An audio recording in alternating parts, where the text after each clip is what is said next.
All right. Let's talk about a recent survival run I did. I decided to record the run, and obviously, as you know, survival takes quite a while, so this video is going to be a little long, and that's also why you see the video being sped up. But let's continue. Let's see where I spawn. This one was actually a really fun run because we had a good amount of players. Which is the reason why I recorded it, or I chose to record it and clip it. It's been so long, and this was also outside of a global event too. So I got a pretty decent spawn, not the best, but still one of the good ones. And usually I don't even go for the helicopter crash here. I usually go straight for the apartments, which is where you kind of saw my mouse cursor begin. But I decided to go to the helicopter first, then make my way down to the apartments. So yes, it was okay. I almost never get this spawn. I usually get the safe house, I think 1 or 2 down from this particular one. So that was nice to see and have a new place to spawn. So it wasn't bad. I'm always constantly looking behind me because I know they can spawn behind you right from that same exact safe house. So as you can see, I spun back there and I saw his shadow appearing through the fog. The one thing I don't know if they saw me, they saw my orange ring, the Isaac on my backpack or not. So I played it safe, and unless they put their crosshairs over my head, they wouldn't have known. So you gotta love those pistol battles, right? Within the first 30 seconds of spawning, they're the best. So yeah, as you can see, 6. So there was a total of 7 players in this raid. So I sped it up a little bit because I ended up getting to another one, which is I think there was a safe house right behind me. But I also noticed that they didn't have a weapon, which is why I went after them. Had they had a weapon, I wouldn't have engaged. I should have died right there. I got caught on whatever box that was. So, but looks like they weren't landing headshots on me, and I was. So that's how I won that battle. Yep. It was good times. So now I'm still making my way to the helicopter crash. And you can actually ninja this one. If you're good enough, you can get about half of these containers if the NPCs spawn or go away from the site. As you saw, a player just died to an NPC literally down the street from here, which I imagine they were going to the helicopter crash, but they didn't make it. And I got a pretty good drop there. I believe I grabbed it was a G36 that dropped, and the weapon crate at the helicopter crash gave me that M1A. So yeah, I was pretty kitted out, and then now I make my way to the underground sewer entrance right near these apartments where I'm bursting through right now. It's part of my usual run if I get the safe house 1 south or 2 south of where I originally spawned on the map. I do kind of cut it close here though. Yes and no. I was pushing the cold here. The only thing that really saved me was the canned food.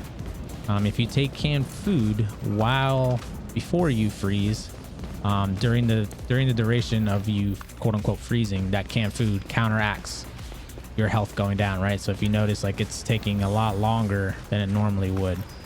Had I not had the canned food active at that moment in time, my health would be a lot further. It would be in my 3rd segment, and it would start to go even faster as it got closer and closer to the end. But I made it. So we skipped ahead because all I did was just go down there and collect the usual things. If you've seen me on stream or you've seen anybody else that plays this game heavily, you know that there's 2 weapon crates, 2 gear crates, an insane amount of tools, a bunch of clothes, and a pretty good amount of electronics, and a great amount of food. So now I've made it into the DZ. I've crafted the high-end pieces that I can. I collected I believe, 2 div tech boxes. And what I have been doing lately is I have been jumping into the DZ, and as soon as I can get 2 div tech, or at least even with just 1, I immediately go into the first safe house that I can get into and start crafting high-end pieces.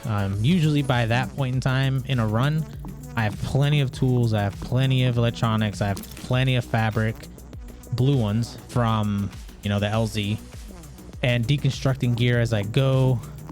I have the materials to convert to high-end materials, so then I start my 163 high-end build crafting.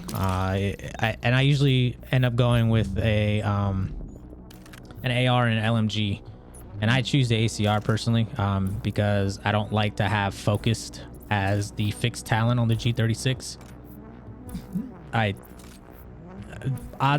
odds of focus being procced are so slim, because you have to have both your skills not on cooldown, which is very rare in survival, because usually you're pulsing almost all the time to check for players, and you're pulsing going into a landmark to mark all your NPCs to proc, you know, crit chance, crit damage.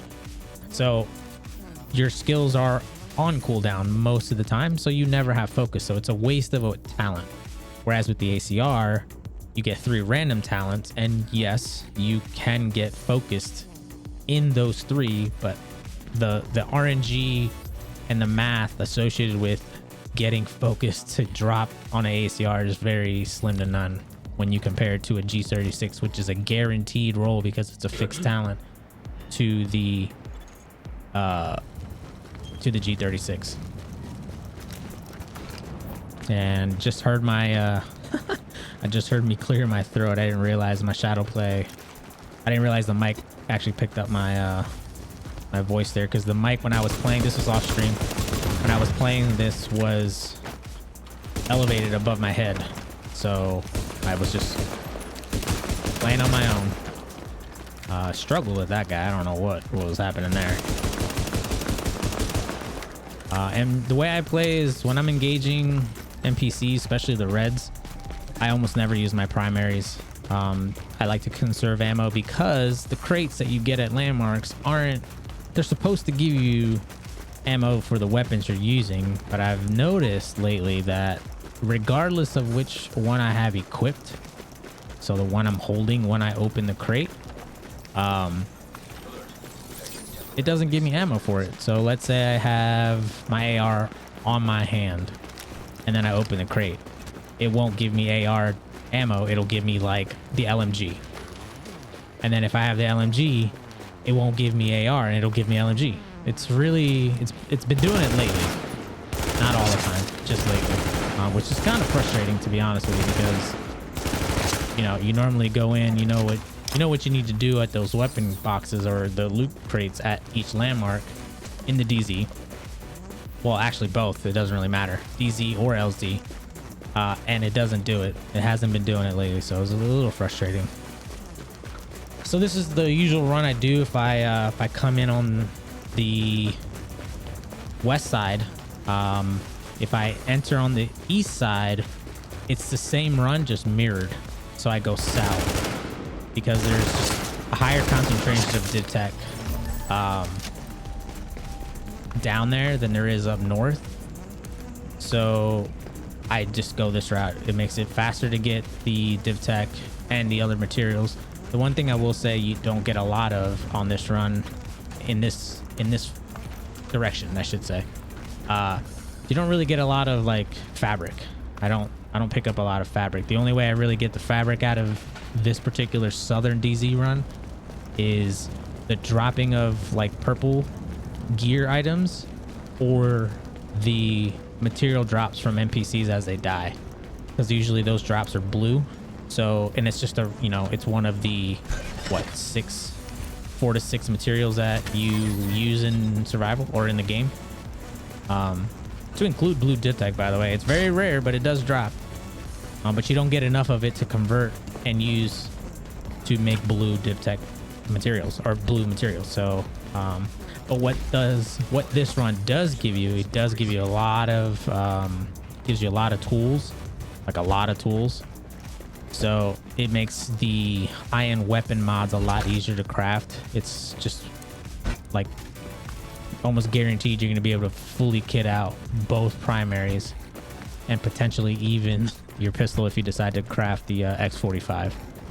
I always craft the X45 because like I said, I used it on the reds throughout survival just to conserve ammo. And this is, you know, this is what you do. You devo, you ninja your div tech out of all the landmarks, so then you can hoard the div tech. So when it's time to start crafting all your high-end stuff, you have it.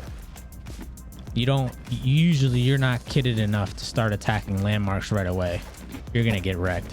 The only time I would recommend doing that is if it's during a global event.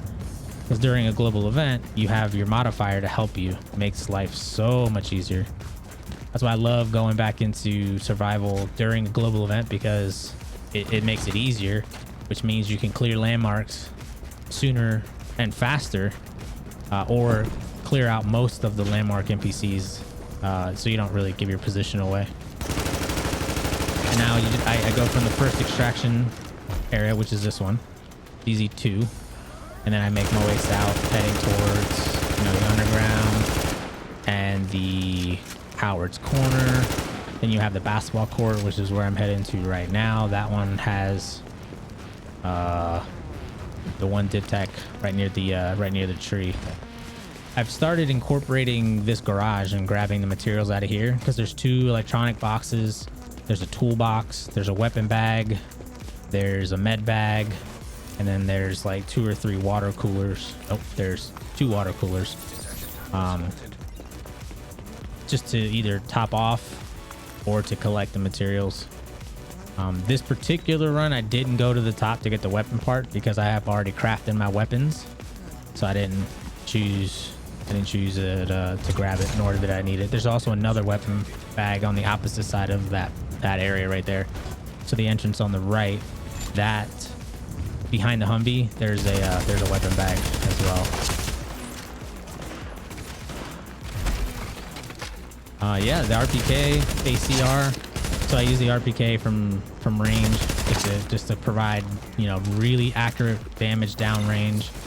And then if I get great rolls on the talent, then I can proc all that stuff from a distance. And then if an NPC or a player gets close, I swap over to the ACR.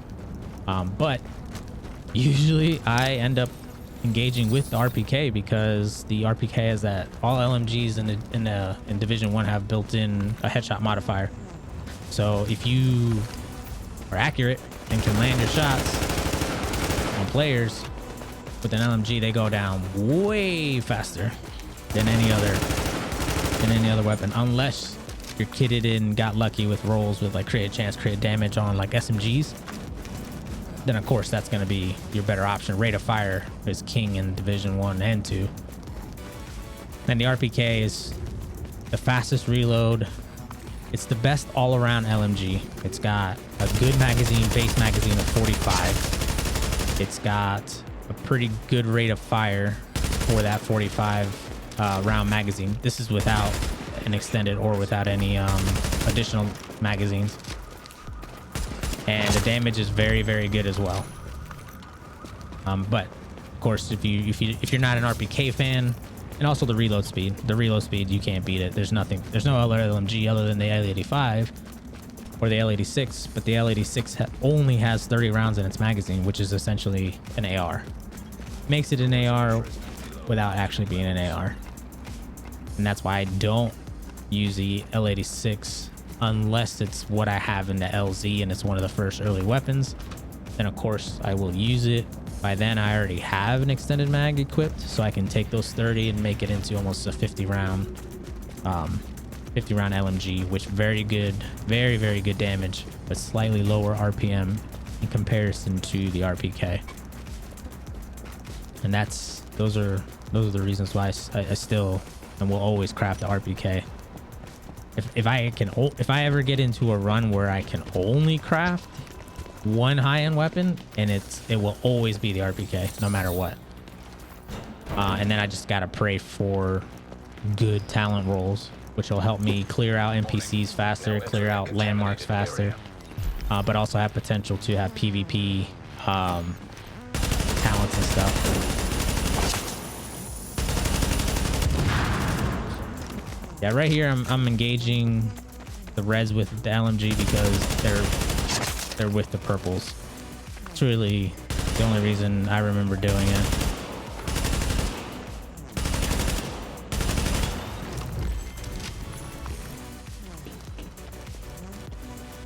Yeah, so as all these purple drops appear, depending on what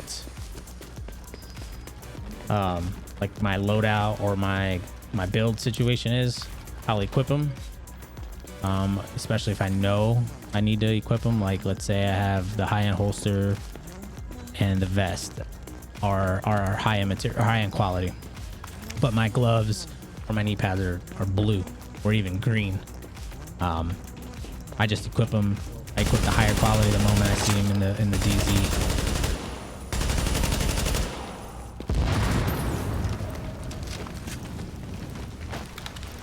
Yeah, it's a pretty good run. Material wise, it was actually a pretty outstanding run. I never actually looked at how much materials I had prior to going to the DZ. Because I probably would have. I love shooting their feet. It's hilarious. I probably would have considered building higher quality pieces prior to. In case I would have ran into players. In this situation, I should have probably done it because I knew there was at least 2 other players that I had to contend with. Because before we fast forwarded and cut out the underground section in the LZ and getting myself to the DZ, I encountered no other players and no other players died to NPCs. So that left 4. Yes, I should have left 4 other players. Now there might have been a section where the game didn't notify me of a player leaving. So in the DZ, I should have only come across 2 other players, which I did. Yeah, because then. Nope, there's 3 players left here. 1 died to NPCs. So it started out with a 7 player server. I got 1 right out of the first safe house. Warning, infection levels increasing. I got 2 relatively back to back. 1 died to NPC. So there's 3 from 7, so that leaves 4. So, yeah, there would be 3 other players besides myself in this match. And now I just continue on with my run. I pick up meds as I go. I take them as I go, so I'm always fully medded out. Same thing with like water, soda, with literally any consumable that drops. If I'm not on cooldown, I immediately take it. So I constantly have 3 of everything.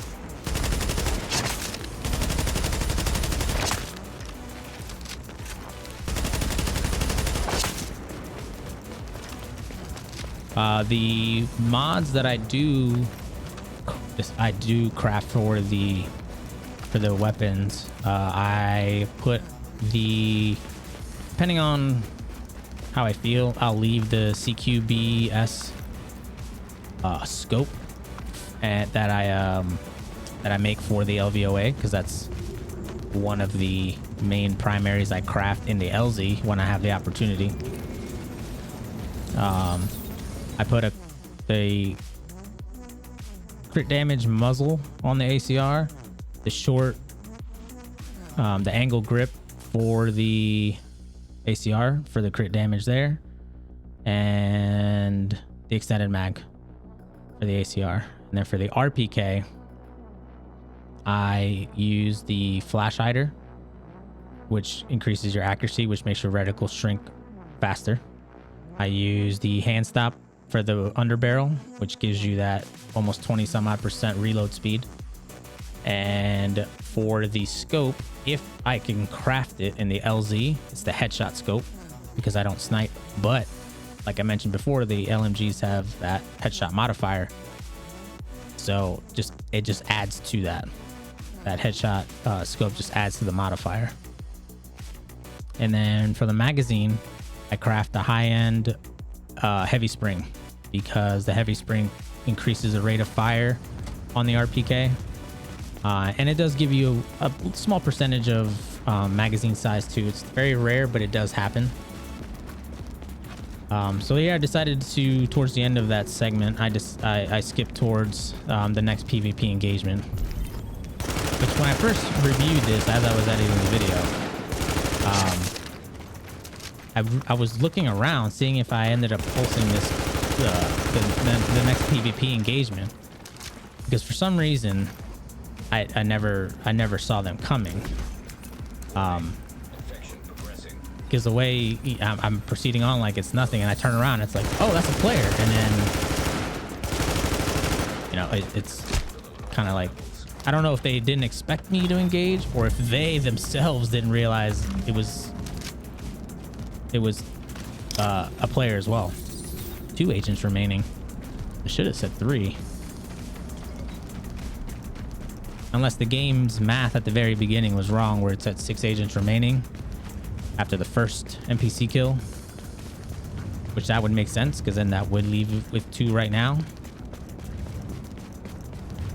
That's got to be the only way. The game just not having the right player count, which has happened. I know I've been in a server where it says like 3 remaining, and I kill like the next player, or a player dies to NPCs, and then it says 1 remaining, so it instantly forgets about like all the players. All right, so now I've done my div tech run. I've collected the materials that I've wanted. I am in the safe house that should be by the library, where it has the 2 heavies and the shoddy. And now I'm crafting. I'm to the point where I've crafted so much that I'm nitpicking my build. I'm trying to unlock the weapon talents because I got really good ones to drop on my RPK and the ACR. So now I'm sitting here crafting, deconstructing, converting materials to high-end materials so I can actually roll, like, for example, like I need stamina to unlock predatory. So now I start figuring out, okay, I need to craft mods so I can get close to the predatory amount. While I do that, I have all 5 stam mods and I still don't have enough. I'm short by like 40 stamina points, which I'm not going to be able to pull that out of mods. It's just not going to happen. So now I start crafting and deconstructing the one gear spot that I can craft, let's say a stamina piece. So that's what I'm doing right now. And once I have unlocked the stamina and the firearm requirement, I start piecing everything together. And I noticed, oh man, I need electronics. So what do? I go and start, I have so much materials and so much div tech that I'm crafting electronic mods to unlock weapons. And now I go through and I start crafting my weapon mods to make life easier. And that's essentially how I approach the DZ now. I go in as soon as possible. I start crafting the gear pieces and any weapons that will help me, because obviously the high-end weapons are going to be better than anything that I come in with from the LZ. And I'm pretty sure I step away here and either go use the bathroom or I get another beer, and then I come back and then I'm like, all right, start to do landmarks, see if I can bait out this player, and then I just start doing the landmarks and keeping an eye on my back, because I know the moment I clear the landmark, they're gonna see that it's clear and they're gonna start, coming my way. And now, of course, if the player enters in the same area or relatively close to the same area as I did, and they have a very similar run, they're not going to have any div tech to pick up because I wiped it all in the south. I might have left maybe one or two because at that point in time I was no need. It was going to be taking time away from me crafting those final pieces to the build, and could have potentially put me in an engagement when I wasn't ready to because I didn't have the build complete, right? So I probably left a few, which I tend to do anyways, because once I figure, all right, I've got, let's say, I don't know, 12, that's 24 pieces of div tech, which is more than enough to convert and craft mods and the handgun and the flare gun. So all right, so now we skip ahead and we begin to extract with the hope to bait, because I know for a fact there's one other player left.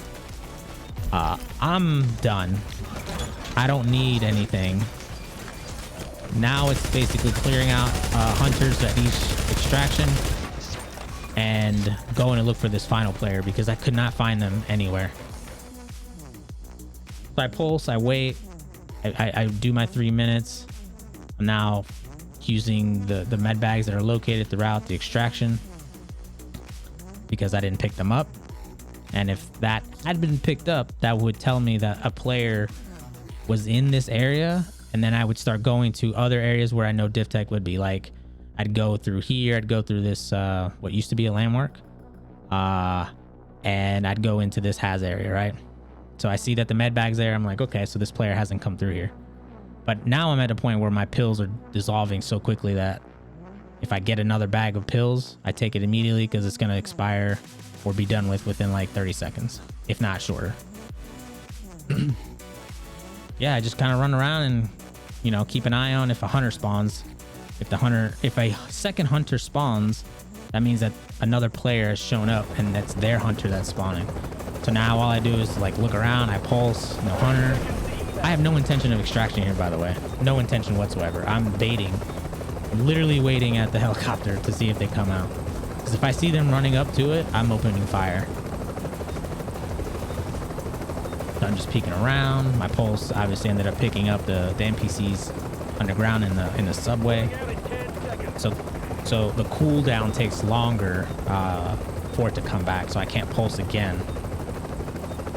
I see nothing. I see no player. All right, I'm like, oh, what? Right at this moment, I hear NPCs engaging, and they are engaging in this area. There's 3 LMB that are over here by the fountain, and I know for a fact there are never, ever cross-faction engagements at this location, which tells me there's the last player, and there's the turret, and there's the player.